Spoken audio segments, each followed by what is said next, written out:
प्रधानमंत्री जी ने लाल किले से जो अपना भाषण दिया, उस भाषण में उन्होंने आरएसएस का जिक्र किया, आरएसएस की उपलब्धियां बताई और आरएसएस के योगदान की बात की।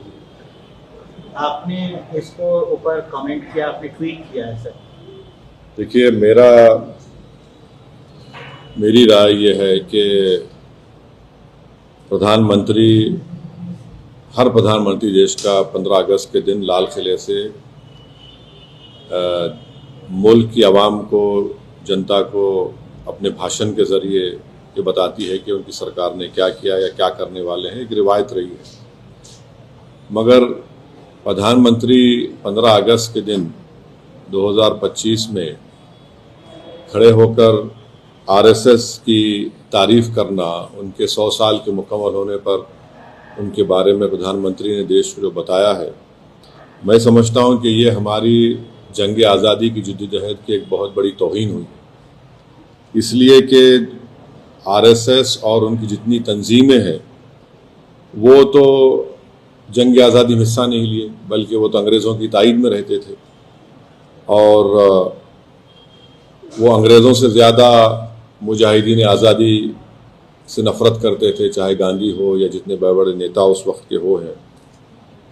तो मेरा मानना यह है कि आरएसएस हमेशा से 1925 से लेकर अब तक और मुस्तकबिल में भी वो इंक्लूसिव नेशनलिज्म की मुखालिफत करती रही। जो यही इंक्लूसिव नेशनलिज्म जो हमारे बुजुर्ग गुजरे हैं, जो हमारे मुजाहिदीन आज़ादी गुजरे हैं, उन्होंने इसी बुनियाद पर इस देश को आज़ाद करवाया अंग्रेज़ों की ग़ुलामी से। और जो हिंदुत्व की आइडियोलॉजी है वो हमारे भारत के संविधान के बिल्कुल खिलाफ है, बिल्कुल खिलाफ है। तो प्रधानमंत्री अगर आरएसएस के दफ्तर पे गए तो मैं कुछ नहीं बोला, क्योंकि मैं जानता था वो तो स्वयंसेवक थे और हमेशा रहेंगे। मगर जब आप प्रधानमंत्री के तौर पर ये कह रहे हैं और इस तरह की बात कर रहे हैं, जो संघ परिवार इस मुल्क में हेटरेट को फैलाती है, डिवीजन होता है, तो ये तो प्रधानमंत्री उनकी तायीद कर रहे हैं।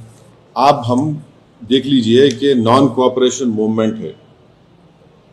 सत्याग्रह जो होती थी 1920 और 40 में, रोलेट एक्ट के खिलाफ जो एजिटेशन होता था, सिविल डिसोबीडियंस या क्विट इंडिया मूवमेंट था, या नेवल म्यूटिनी इन मुंबई थी, इसमें क्या आरएसएस नजर आती है क्या आपको?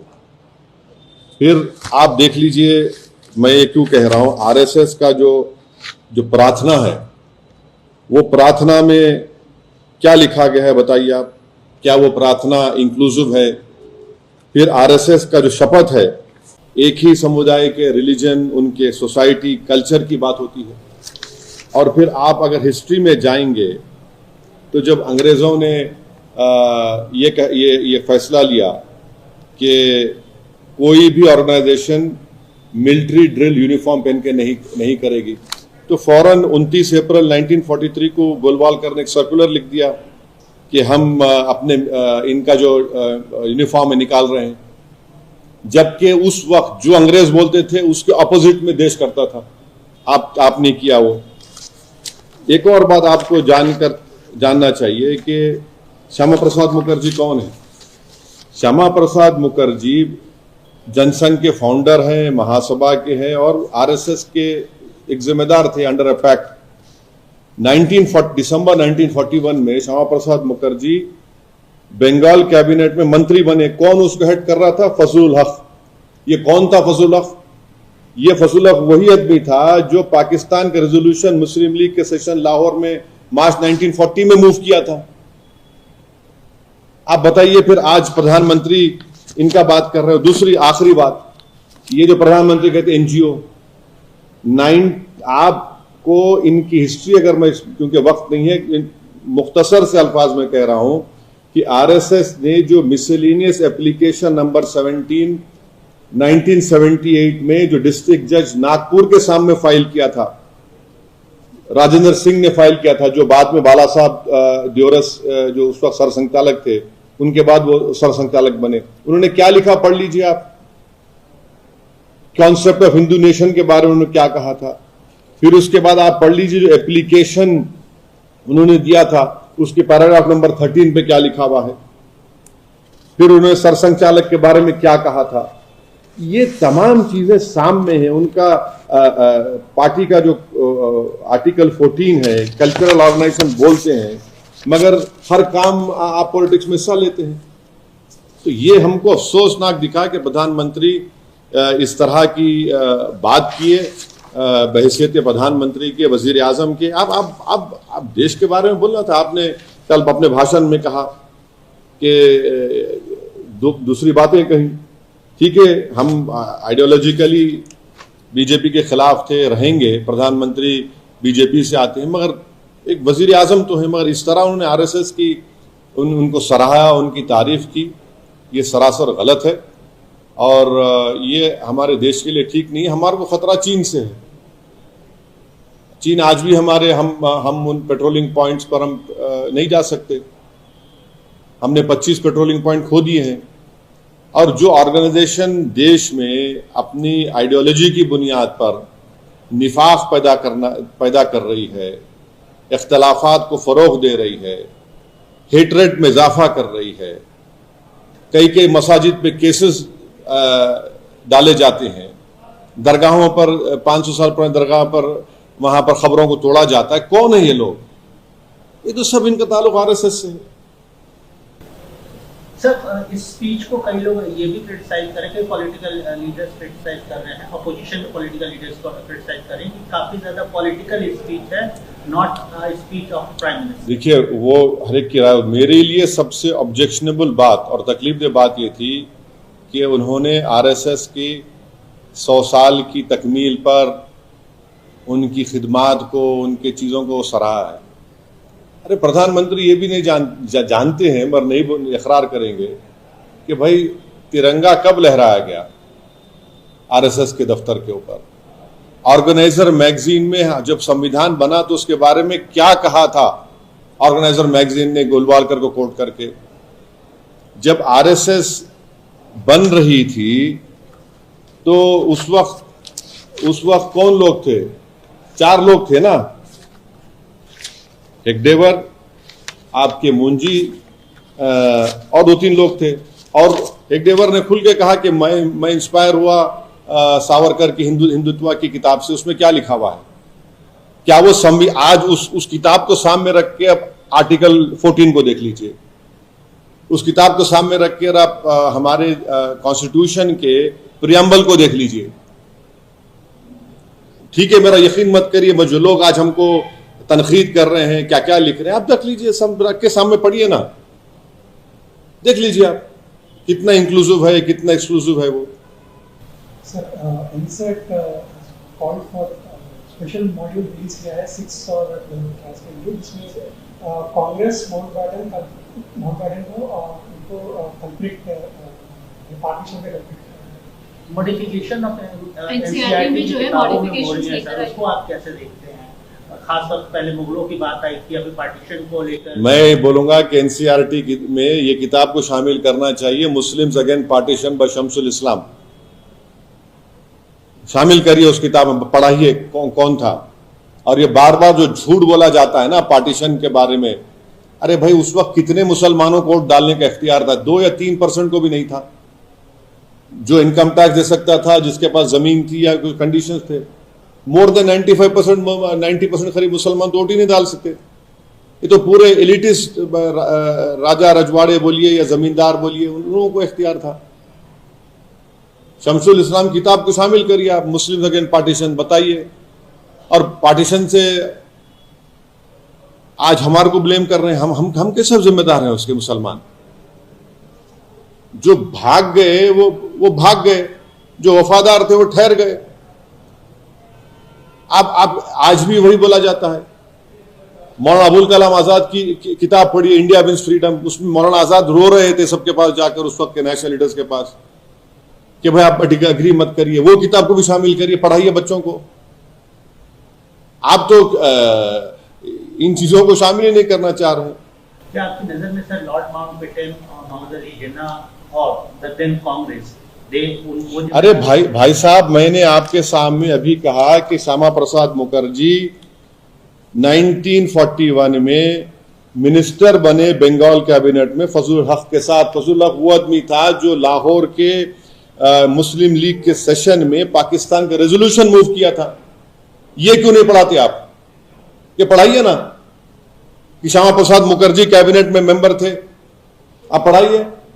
आप ये नहीं पढ़ाएंगे, यही पढ़ाइए ना आप। ये तो हिस्ट्री है, इसको क्यों आप जो छुपाना चाह रहे हैं? आप सिलेक्टिव चीजों को पढ़ाएंगे, माने आपके जो आइडियोलॉजिकल हेड है उनको आप ऐसा बना देते कि जैसा वो बिल्कुल वो दूध के झूले में नहीं है। सच्चाई बोल रहा हूं मैं आपको। आप ये क्यों नहीं पढ़ाते अपनी किताब में जो बना रहे हैं किताब के भैया आपने आरएसएस ने हिस्सा लिया था रूलेट एक्ट के एजुकेशन के खिलाफ? बताइए आप बताइए, उसमें पढ़ाइए ना कि आरएसएस ने हिस्सा लिया था सिविल डिसोबीडियंस में, क्विट इंडिया मूवमेंट्स में, एंटी कॉलोनियल सत्याग्रह में। ये पढ़ाइए ना, क्यों नहीं पढ़ाते आप? आप जब प्रधानमंत्री बोल रहे हैं 100 साल, तो ये भी बताइए।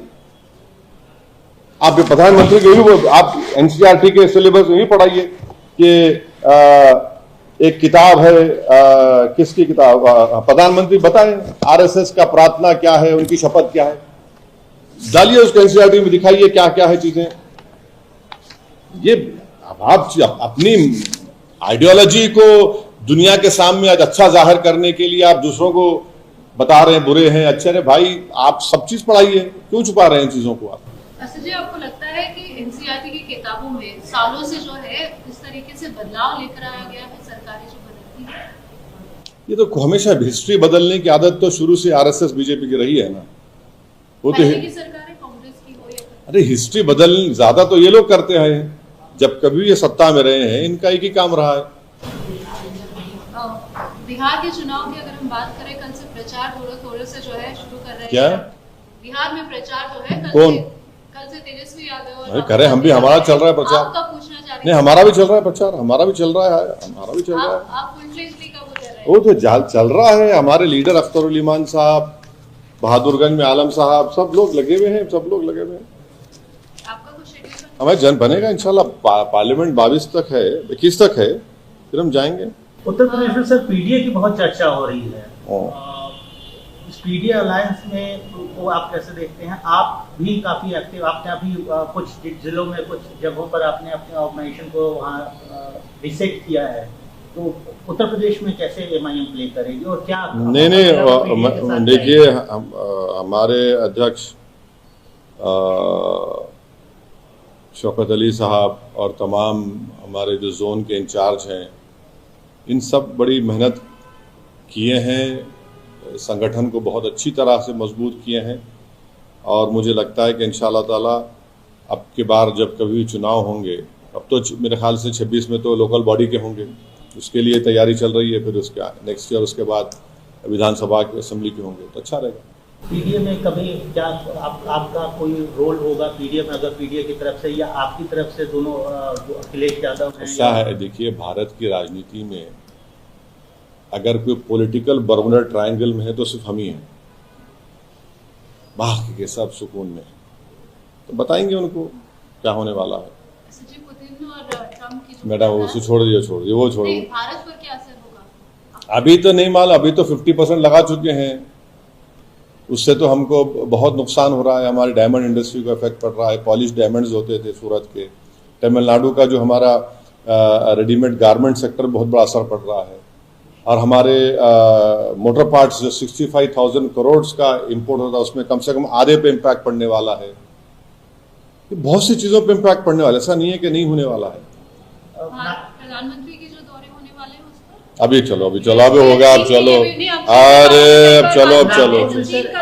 8 जो हैं लोगों को, 8 माइनॉरिटी के लोगों को 18 साल के बाद उनको एक्विट कर दिया गया। नागपुर के कोर्ट ने उनको एक्विट किया। उनके ऊपर एलिगेशन था कि वो बैंड ऑर्गेनाइजेशन सिमी के मेंबर्स थे और 18 सालों के बाद उनका एक्विटल हुआ है। देखिए 18 साल के बाद कोर्ट ये कहता है कि उनके पास जो पैम्फलेट निकले वो उनका कोई एविडेंस नहीं है उनके उस पार्टिसिपेशन में, प्रोपेगेंडा में, कम्युनिकेशन में और फाइनेंशियली को सपोर्ट करे। और कोर्ट ने ये भी कह दिया कि सिर्फ पोजेशन लिटरेचर का रखना डॉक्यूमेंट, ये अनलॉफुल एसोसिएशन नहीं हो सकता क्योंकि एक्टिव इंटर्न और पार्टिसिपेशन नहीं था। तो ये जो बार बार यूएपीए का गलत इस्तेमाल हो रहा है, और जिस वक्त यूपीए की सरकार थी उन्होंने यूएपीए को कमेंट किया, मैं उस वक्त उसका अपोज किया था ऑन रिकॉर्ड और बोला था कि इसका मिसयूज होगा हमारे खिलाफ, मुसलमान दलित के खिलाफ। वो प्रूफ हो रहा है। 18 साल। अरे भाई, अब ये आप हर चीज में आप बोल रहे हैं चोरी चोरी, इनकी जवानी चोरी होगी, कौन जवाब देगा बताओ? आप ये चोरी होगी, इनकी जवानी चोरी हो गई, इनकी जवानी के वापस कौन करेगा? कोई नहीं करेगा, कोई नहीं करेगा, कि बात ही नहीं होगी। दिल्ली में कुत्तों के खिलाफ ऑर्डर आया तो सुन रहे भाई 6-6 साल से बेल नहीं हो रही, उनका क्या होगा? मेरे को समझ में नहीं आ रहा कि 6-6.25 साल से जो लोग जेल में सड़ रहे हैं, अरे उनका क्या होगा भाई? कुत्तों पे ऑर्डर आ गया तो फिर उस पर फिर दोबारा हियरिंग। बड़ी इज्जत करता हूं मैं सब अदालत के हमारे, मगर जो 6 साल से जेल में हैं, जिनके घर में लोग खत्म हो रहे हैं, उनकी माएं बीमार पड़ रही है, बच्चे उनके बड़े हो जा रहे हैं, क्या बेल भी नहीं हो रही उनकी? केजरीवाल की बेल हो गई, मुख्यमंत्री थे एक्स, उनकी दूसरों की तो हो रही नहीं बेल। 6 साल हो गए, क्या है बताइए? कोई ऑर्डर आया कुत्तों के बारे में, वो नहीं सो जानवर है, रहम करना चाहिए उनके ऊपर, मगर ये लोग 6 साल भाई, 6 years बाद सेक्शन जो लगाए गए तो माने उनकी सजा भी होगी, पूरी होगी उसमें। जो सेक्शन लगाए गए तो उसमें वो सजा भी होगी इतने 6 साल में। क्या है बोलते, यूएपीए लगाया गया। इवन यही तो बहुत बड़ा इनजस्टिस है। तो ये जो जवानियों की चोरी हो रही है, ये जो जिंदगियों की चोरी हो रही है, ये जो उनके फ्यूचर की चोरी हो रही है, इस चोरी के बारे में कौन बात करेगा? कोई बात ही नहीं करेगा। आप बताइए 2006 में किसकी सरकार थी महाराष्ट्र में? महाराष्ट्र में किसकी सरकार थी? आज वो क्या बोलेंगे? वो जो वो आंख में आंख मिला के बैठ सकेंगे इन बच्चों के? नहीं बैठ सकेंगे। आप रेलवे ब्लास्ट हुआ, कोई पूछने वाला नहीं है। मेरे से आके मिले 2 लोग हैदराबाद में आज से 5 दिन पहले, अपनी एक बेटी को लाके मिला है, बोले साहब ये बच्ची मेरे सामने छोटी थी, जब मैं आज ये इस उम्र की हो गई। ये तो टू मच है ना, ये तो इंसाफ नहीं हो रहा है, ये तो गलत हो रहा है। तो इससे गलत मैसेज जाएगा। एनी चांस सर अभी भी बिहार में कोई अलायंस? नहीं, अख्तर उल ईमान साहब इस सवाल का बेहतर जवाब दे सकते। वो अपना फैसला लेंगे और नहीं, अख्तर भाई इस पे को पूरा इख्तियार है। वो जो फैसला लेंगे पार्टी का वो फैसला होगा और अख्तर वो बताएंगे।